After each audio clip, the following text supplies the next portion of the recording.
ഒരു പുരുഷായുസിന്റെ പകുതിയിലേറെ ദൈവാലയത്തിനും ദൈവജനത്തിനുമായി മാറ്റിവെച്ച വ്യക്തി.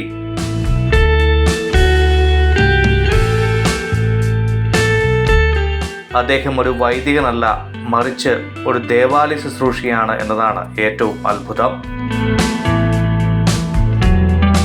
56 വർഷമായി കുടിയാൻമല ഇടവകയിൽ സേവനം ചെയ്യുന്ന ജോയി കണ്ണേഴത്താണ് ദൈവജനത്തിനായി തൻ്റെ ജീവിതം മാറ്റിവെച്ചിരിക്കുന്നത്. കഴിഞ്ഞയിടെ റവറൻ ഫാദർ ജോർജ് തെക്കുംചേരിൽ പൗരോഹിത്യ സുവർണ ജൂബിലി അവാർഡിനും ജോയി ചേട്ടൻ അർഹനായി. 1967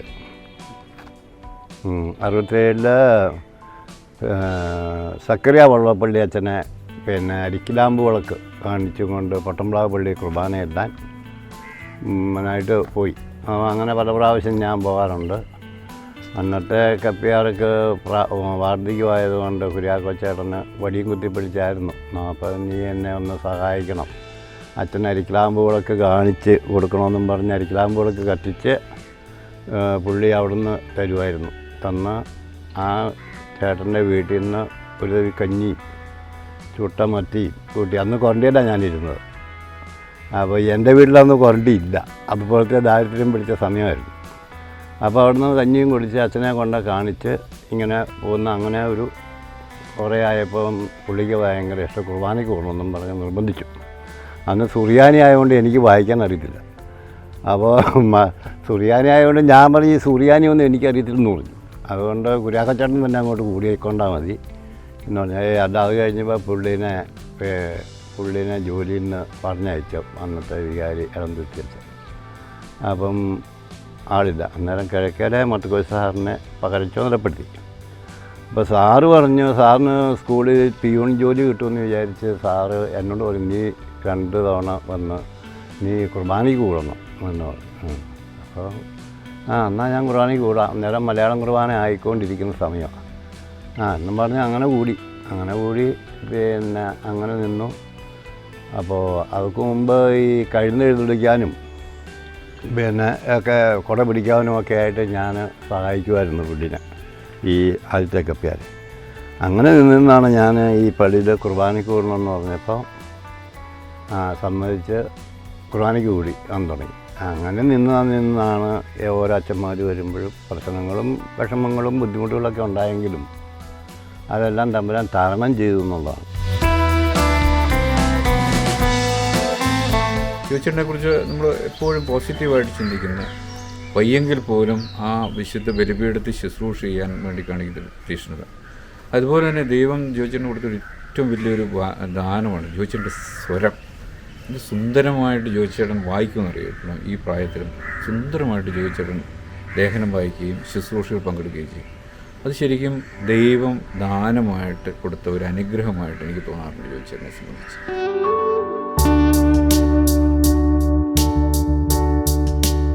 തമ്പുരാനെ കൈവിടാതെ എല്ലാവിധ അനുഗ്രഹങ്ങളും തന്നു. സമ്പത്തായാലും മക്കളെ ആയാലും നല്ല വീട്ടുകാര്യത്തിന് തന്നു.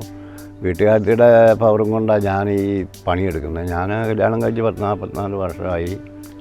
അതിനിടയ്ക്ക് എനിക്ക് തുണി അലക്കുക, ഞാൻ ഉപയോഗിക്കുന്ന പള്ളിയിൽ ഉപയോഗിക്കുന്ന ഡ്രസ്സ് മുഴുവൻ അലക്കി തേച്ച് തരുന്നത് വീട്ടുകാരിയാണ്, മേരിയ എന്നാ പേര്. പിന്നെ സിജോയും ഷർട്ടൊക്കെ തേച്ച് തരും ഇടയ്ക്ക്, മോനും വിശേഷ ദിവസം വരുമ്പം. അപ്പോൾ അങ്ങനെയൊക്കെയാണ് ഞങ്ങൾ. പിന്നെ ഇളയ മോളൊരു സിസ്റ്റർ എനിക്കുണ്ട്. 3 മക്കളാണുള്ളത്. മൂത്തവളെ ആലക്കോട് കെട്ടിച്ചു.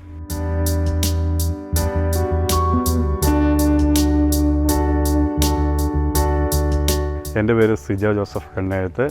ഞാൻ കുടിയാമല ഫാത്തിമ മാതാ ദേവാലയത്തിലെ അൾത്താര ശുശ്രൂഷയായ ജോയി ചേട്ടൻ്റെ മകനാണ്. എനിക്ക് പപ്പേനെക്കുറിച്ച് ഓർക്കുമ്പോൾ കുട്ടിക്കാലങ്ങളിൽ ഞാൻ വിചാരിച്ചുകൊണ്ടിരുന്ന പപ്പയുടെ വീടാണ് ഈ പള്ളിയും പള്ളിമുറിയും എന്നാണ്. കുഞ്ഞുകാലങ്ങളിൽ ഞങ്ങൾ പപ്പേനെ കാണുന്നില്ല. ഒന്ന് വലിയ ഇടവകയാണ്.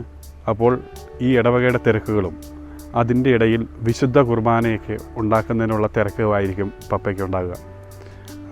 ഞാനൊക്കെ കുഞ്ഞായിരിക്കുന്ന സമയത്ത് ലഞ്ച് ബ്രേക്കിൻ്റെ സമയത്ത് ആകെ ഉച്ചയ്ക്ക് കിട്ടുന്ന ആ സമയത്ത് ഞാനും എൻ്റെ ചേച്ചിയും കൂടെ ഈ അടുക്കള ഭാഗത്ത് ഞങ്ങൾ വരികയും ഞങ്ങൾ ആ സമയത്ത് ഞങ്ങൾ കാണുന്നത് വളരെ വൃത്തിയോടും അപ്പോൾ നമുക്കവിടെ വലിയ സംസാരിക്കാനൊന്നും സാധിക്കില്ല.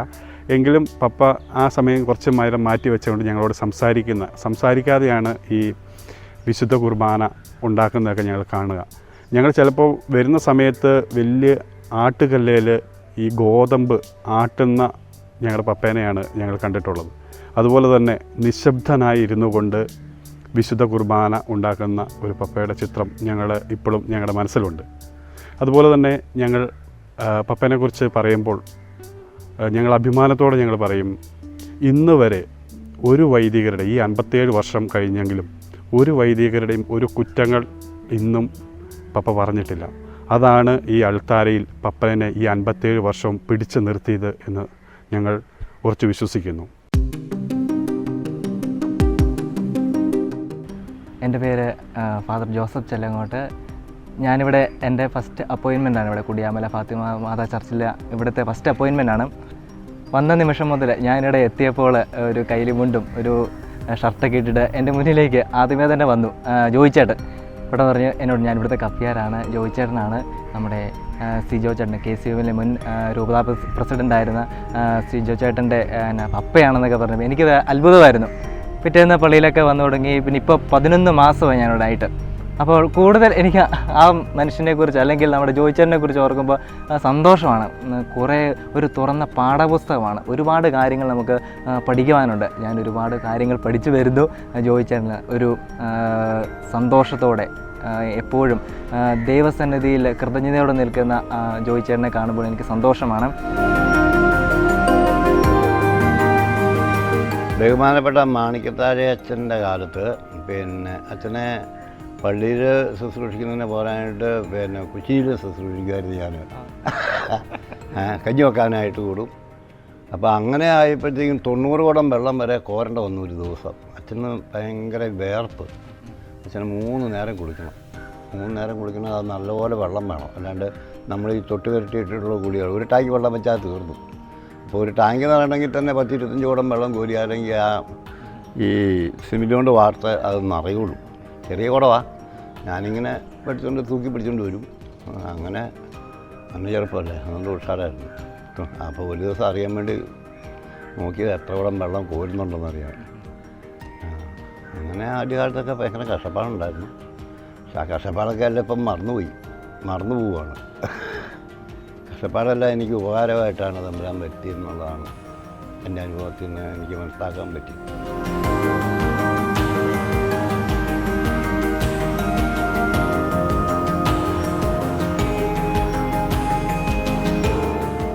ആദ്യകാലങ്ങളിൽ തിരുവസ്തി ഉണ്ടാക്കിക്കൊണ്ടിരുന്നത് അമ്പള്ളിമുറിയിലായിരുന്നു.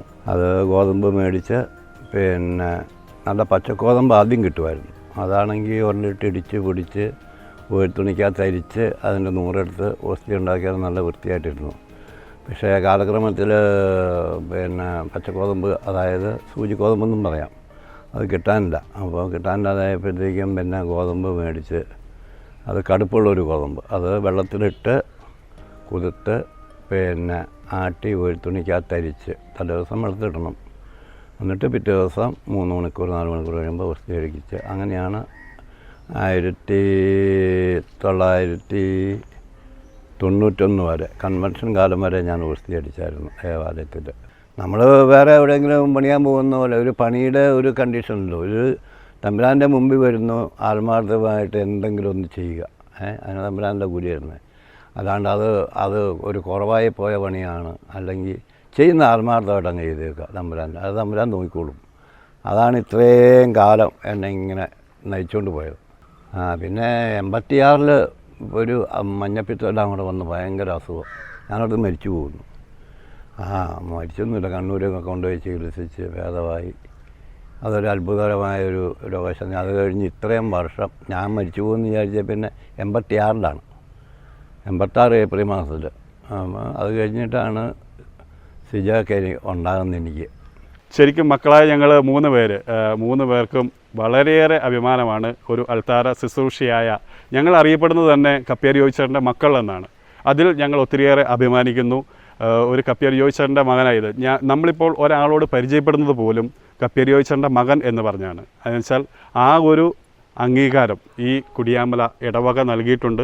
അതുകൊണ്ടാണ് പപ്പ ഇന്നും അൾത്താരി ശുശ്രൂഷ ചെയ്തുകൊണ്ടിരിക്കുന്നത്. നമ്മൾ വിശുദ്ധ കുർബാനയ്ക്ക് കൂടുമ്പോഴായാലും സംബന്ധിക്കുമ്പോഴായാലും ശ്രദ്ധ വിട്ടുപോലും കുർബാനയുടെ ഓരോ ഭാഗവും നമ്മൾ ശ്രദ്ധിക്കണം. എന്ന് വെച്ചാൽ ശ്രദ്ധിക്കുകയാണെങ്കിൽ ഇത് സമയം തീരുന്ന പോലും അറിയില്ല. കുർബാനയെ തുടങ്ങി തീരുന്ന പോലും അറിയില്ല. അപ്പം അതിനിടയ്ക്കുള്ള പ്രസംഗത്തിൻ്റെ സമയമേ ഉള്ളൂ, കൂടി പോയാൽ 10 മിനിറ്റ്. അപ്പം ശ്രദ്ധ മാറിപ്പോയി കഴിഞ്ഞാലാണ് അരോചകമായിട്ട് തോന്നുന്നത്.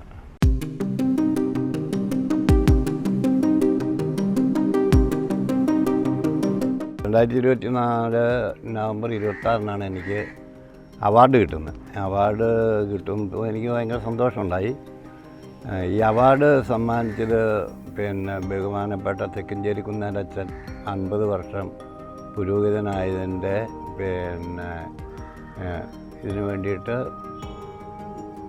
ജൂബിലിയുടെ ഇതായിട്ട് അച്ഛൻ ഇങ്ങനെ ശുശ്രൂഷകർക്ക് വേണ്ടിയിട്ട്, ദേവാലയ ശുശ്രൂഷയ്ക്ക് വേണ്ടിയിട്ട് ഏർപ്പെടുത്തിയ ഒരു ഇതാണ്, മൊമെൻ്റാണെന്നാണ് തോന്നുന്നത്. അപ്പം ഞാൻ അച്ഛനെ വിളിച്ച് നന്ദിയൊക്കെ പറഞ്ഞു. അന്നേരം അച്ഛൻ പറഞ്ഞു അത് പിതാവും അവർ സംഘാടകരെല്ലാം കൂടെ കൂടി ചെയ്തതാണെന്നൊക്കെ പറഞ്ഞു.